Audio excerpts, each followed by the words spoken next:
In front of me I've got HUAWEI Nova 10 SE. In this video I'll show you how to access File Manager. In the beginning, let's find the Files app. Enter it, and as you can see right here, firstly you can check recent files like Download Manager, Camera, Browser. Also you can clean up the storage.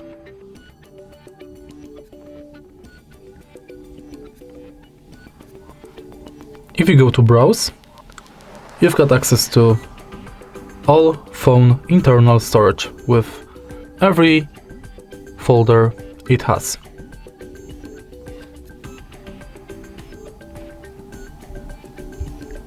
Also, you can check Network Neighborhood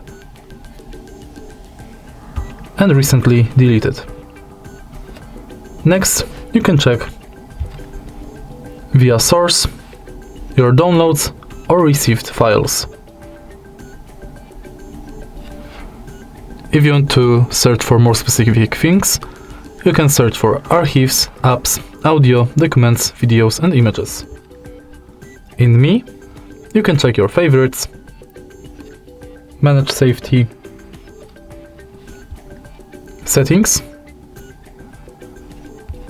and in settings you can manage hidden file sources, filter small images, enable or disable show hidden files, show system hidden files, clear cache, check for updates and about.